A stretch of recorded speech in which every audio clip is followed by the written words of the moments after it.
Hello friends, welcome to my channel study point में आप सभी का बहुत बहुत स्वागत है।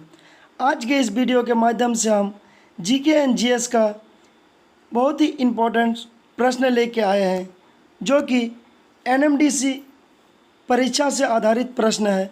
तो हमारे चैनल के साथ बने रहें। अगर हमारे चैनल में पहली बार विजिट कर रहे हैं तो प्लीज़ लाइक एंड सब्सक्राइब जरूर करें और साथ ही साथ बेल आइकन को दबा दें ताकि आने वाले वीडियो सबसे पहले आप तक पहुँचे। तो चलिए क्वेश्चन नंबर 1 देखते हैं। क्वेश्चन नंबर 1 है कि भारत में कुल कितनी पंचवर्षीय योजना बनी है। तो भारत में जो है कि टोटल 12 पंचवर्षीय योजना बनी थी और 12 पंचवर्षीय योजना का समय जो था वह था 2012 से 2017। उसके बाद पंचवर्षीय योजना का नाम बदल के क्या हो गया, नीति आयोग हो गया। यह भी आपको नोट्स करना है। 1 जनवरी 2015 को 1 जनवरी 2015 को योजना आयोग के स्थान पर नीति आयोग का गठन किया गया। ठीक है। और नीति आयोग का अध्यक्ष कौन है? तो नीति आयोग का अध्यक्ष होते हैं प्रधानमंत्री, और अभी प्रधानमंत्री कौन है? तो नरेंद्र मोदी। ठीक है, इसको आप नोट कर लीजिएगा। चलिए नेक्स्ट क्वेश्चन देखते हैं। क्वेश्चन नंबर 2 है कि राष्ट्रीय शेयर बाजार का मुख्यालय कहाँ है। तो राष्ट्रीय शेयर बाजार का मुख्यालय जो है ये मुंबई है। ठीक है। अब नेक्स्ट क्वेश्चन देखते हैं। नेक्स्ट क्वेश्चन है कि एक राष्ट्रीय एक नेता का नारा किसने दिया था। तो एक राष्ट्रीय एक नेता का नारा हिटलर ने दिया था। हिटलर ने कौन सा नारा दिया था? तो एक राष्ट्रीय एक नेता। ठीक है। नेक्स्ट क्वेश्चन है कि अर्थशास्त्र में प्राइमरी गोल्ड किसे कहा जाता है। आपको बताना है कि प्राइमरी गोल्ड किसे कहा जाता है और आपके पास 4 ऑप्शन है। तो चलिए इसका आंसर देखते हैं। तो इसका आंसर हो जाएगा 24 कैरेट सोना, और 24 कैरेट सोना को ही हम लोग शुद्ध सोना कहते हैं। ठीक है। तो प्राइमरी गोल्ड किसे कहा जाता है? तो 24 कैरेट सोना को प्राइमरी गोल्ड कहा जाता है। चलिए अब नेक्स्ट क्वेश्चन देखते हैं। नेक्स्ट क्वेश्चन है कि पुरी की रथ यात्रा किसके सम्मान में की जाती है। पुरी की जो रथ यात्रा निकलते हैं तो वो किसके सम्मान पे की जाती है? आपके पास ऑप्शन है भगवान राम, भगवान जगन्नाथ, साईं बाबा या चैतन्य प्रभु। तो चलिए इसका आंसर देखते हैं। इसका आंसर हो जाएगा भगवान जगन्नाथ। भगवान जगन्नाथ के सम्मान में ये जो रथ यात्रा निकाले जाते हैं। ठीक है। और पुरी कहाँ है? तो उड़ीसा राज्य में है। यह भी आपको याद रखना है। चलिए नेक्स्ट क्वेश्चन देखते हैं। नेक्स्ट क्वेश्चन है कि संतरा में कौन सा अम्ल पाया जाता है। तो संतरा में कौन सा अम्ल पाया जाता है? तो ये हो जाएगा साइट्रिक अम्ल। संतरा में साइट्रिक अम्ल पाया जाता है। और ऑक्जेलिक अम्ल किस में पाया जाता है? तो ऑक्जेलिक अम्ल लिख लीजिए, टमाटर में ऑक्जेलिक अम्ल पाए जाते हैं। और एसिडिक अम्ल किस में पाए जाते हैं? तो सिरका में एसिडिक अम्ल पाए जाते हैं। ठीक है। और एक क्वेश्चन है ऑक्जेलिक अम्ल से रिलेटेड, जो बहुत ही इम्पोर्टेंट क्वेश्चन है। आपसे पूछा जाएगा कि कपड़े के जंग के धब्बे हटाने के लिए कौन सा अम्ल यूज किया जाता है। तो कपड़े के जंग के धब्बे हटाने के लिए कौन सा अम्ल यूज किया जाता है? तो ऑक्जेलिक अम्ल। ठीक है। और इसका आंसर क्या हो जाएगा? संतरे में कौन सा अम्ल पाया जाता है? तो साइट्रिक अम्ल। चलिए अब नेक्स्ट क्वेश्चन देखते हैं। नेक्स्ट क्वेश्चन है कि सिगरेट के लाइटर में कौन सी गैस का प्रयोग करते हैं। आप लोग लाइटर देखे ही हैं, उसमें गैस भरा हुआ होता है। तो वह कौन सी गैस होती है? तो वह मेरा होता है ब्यूटेन। सिगरेट के लाइटर में कौन सी गैस होती है? तो ब्यूटेन होती है। ठीक है, अब नेक्स्ट क्वेश्चन देखते हैं। नेक्स्ट क्वेश्चन है कि हेजा के लिए उत्तरदायी कारक है। हेजा के लिए उत्तरदायी कारक है तो क्या हो जाएगा इसका आंसर? इसका आंसर हो जाएगा जीवाणु। जीवाणु से ही हेजा होते हैं। ठीक है, अब नेक्स्ट क्वेश्चन देखते हैं। क्वेश्चन नंबर 9 है कि भारत का सबसे ऊंचा झरना। आपको अगर पूछेगा कि भारत का सबसे ऊंचा जलप्रपात या झरना तो क्या हो जाएगा उसका आंसर? जोग जलप्रपात या गरसप्पा। ठीक है, और लेकिन इस क्वेश्चन में पूछा है कि भारत का सबसे ऊंचा झरना जो है जोग या गरसप्पा किस राज्य में है। तो जोग या गरसप्पा जो है ये कर्नाटक राज्य में है। ठीक है, भारत का सबसे ऊंचा झरना जो है जोग या गरसप्पा कर्नाटक राज्य में है।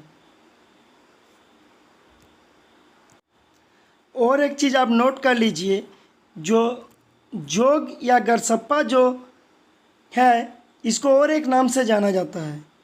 जोग या गरसप्पा जलप्रपात को महात्मा गांधी जलप्रपात भी कहा जाता है। तो आप नोट कर लीजिए, इसको क्या कहा जाता है? महात्मा गांधी जलप्रपात भी कहा जाता है। और जोग या गरसप्पा या महात्मा गांधी जलप्रपात कौन सी नदी से है? तो शरावती नदी। आप ये भी नोट कर लीजिए, शरावती नदी। ठीक है, और ये किस राज्य में है? तो कर्नाटक में। चलिए अब नेक्स्ट क्वेश्चन देखते हैं। नेक्स्ट क्वेश्चन है कि सबसे व्यस्त नहर कौन सा है। इनमें से आपको बताना है कि सबसे व्यस्त नहर जो है कि कौन सा है। तो इसका आंसर हो जाएगा कील नहर। कील नहर जो है कि सबसे व्यस्त नहर है। ठीक है, अब नेक्स्ट क्वेश्चन देखते हैं। नेक्स्ट क्वेश्चन है कि निम्न में से यूनेस्को का मुख्यालय कहाँ है। तो मुख्यालय से आपको क्वेश्चन एग्जाम में देखने मिलेगा ही। तो यूनेस्को का मुख्यालय कहाँ है आपको बताना है। तो यूनेस्को का मुख्यालय जो है वो पेरिस में है। ठीक है, और अगर पूछ देगा कि यूनेस्को का स्थापना कब हुआ है। तो यूनेस्को का स्थापना जो है कि 4 नवंबर 1946 को यूनेस्को का स्थापना हुआ है। आप नोट कर लीजिएगा कि 4 नवंबर 1946 को यूनेस्को का स्थापना हुआ है और इसका मुख्यालय जो है पेरिस में है। ठीक है, अब नेक्स्ट क्वेश्चन देखते हैं। नेक्स्ट क्वेश्चन है कि निम्न में से किस राज्य का नृत्य कर्मा है। तो आपको बताना है कि किस राज्य का नृत्य जो है कर्मा है। और आपके पास 4 ऑप्शन है, बिहार, झारखंड, पश्चिम बंगाल या उत्तर प्रदेश। तो कर्मा जो है ये झारखंड का लोक नृत्य है। ठीक है, कर्मा कहाँ का लोक नृत्य है? तो झारखंड का है। चलिए अब नेक्स्ट क्वेश्चन देखते हैं। नेक्स्ट क्वेश्चन है कि निम्न में से कौन सा राज्य से दीपा कर्माकर का संबंध है।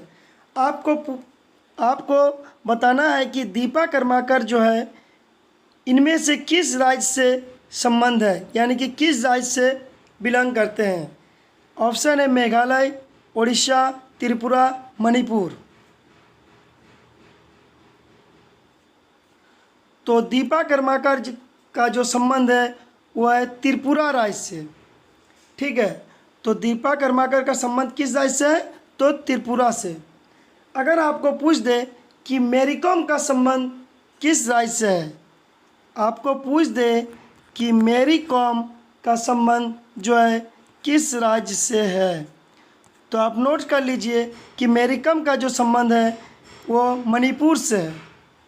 ठीक है, अब नेक्स्ट क्वेश्चन देखते हैं। नेक्स्ट क्वेश्चन है कि भारत के सर्वोच्च न्यायालय की स्थापना कब की गई थी। तो भारत के सर्वोच्च न्यायालय की स्थापना जो है वह की गई थी 1950 में। चलिए अब नेक्स्ट क्वेश्चन देखते हैं। क्वेश्चन नंबर 15, जीवन की मूलभूत इकाई या यूनिट क्या है? तो जीवन की मूलभूत इकाई क्या है?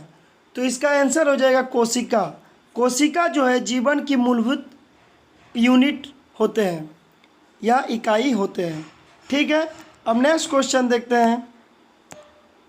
नेक्स्ट क्वेश्चन है कि भारत में कार्यकारी प्रमुख किसे माना जाता है? भारत में कार्यकारी जो है प्रमुख है वो किसे माना जाता है? तो भारत का कार्यकारी प्रमुख जो है प्रधानमंत्री को माना जाता है। और अभी प्रधानमंत्री कौन है? तो नरेंद्र मोदी। ठीक है, चलिए अब नेक्स्ट क्वेश्चन देखते हैं। नेक्स्ट क्वेश्चन है कि शुद्ध पानी किस प्रकार की विद्युतीय चालक है? तो शुद्ध पानी जो है ये खराब विद्युतीय चालक होते हैं। शुद्ध पानी किस प्रकार की विद्युतीय चालक है? तो खराब चालक है शुद्ध पानी। ठीक है, अब चलिए नेक्स्ट क्वेश्चन देखते हैं। नेक्स्ट क्वेश्चन है कि बांग्लादेश की सर्वाधिक सीमा किस राज्य से लगती है? आपको बताना है कि बांग्लादेश की सर्वाधिक सीमा जो है वो किस राज्य से लगती है। आपके पास ऑप्शन है मेघालय, पश्चिम बंगाल, झारखंड या इनमें से कोई नहीं। तो बांग्लादेश की जो सर्वाधिक सीमा है वो पश्चिम बंगाल से लगते हैं। ठीक है, चलिए अब नेक्स्ट क्वेश्चन देखते हैं। नेक्स्ट क्वेश्चन है कि सरोजिनी नायडू ने किस अधिवेशन में कांग्रेस की अध्यक्षता की थी? आपको बताना है कि सरोजिनी नायडू जो है किस अधिवेशन में कांग्रेस की अध्यक्षता की थी। तो चलिए इसका आंसर देखते हैं। सरोजिनी नायडू ने 1925 के अधिवेशन में कांग्रेस की अध्यक्षता की थी। कब की थी? तो 1925 में। अगर पूछ दे कहाँ की थी तो कानपुर अधिवेशन में। कहाँ की थी? कानपुर अधिवेशन। कब की थी? 1925 में। ठीक है, चलिए अब नेक्स्ट क्वेश्चन देखते हैं। नेक्स्ट क्वेश्चन है कि जस्ता सर्वाधिक मात्रा में भारत के किस राज्य में पाए जाते हैं? जस्ता जो है ये भारत के किस राज्य में पाए जाते हैं सर्वाधिक मात्रा में? तो ये जो जस्ता जो सर्वाधिक मात्रा में भारत के राजस्थान में पाए जाते हैं। कहाँ पाए जाते हैं? तो राजस्थान में पाए जाते हैं। तो दोस्तों हमारे वीडियो कैसे लगे? अगर अच्छा लगे तो प्लीज़ लाइक एंड सब्सक्राइब ज़रूर करें और अपने दोस्तों के साथ शेयर करें। Thanks for watching.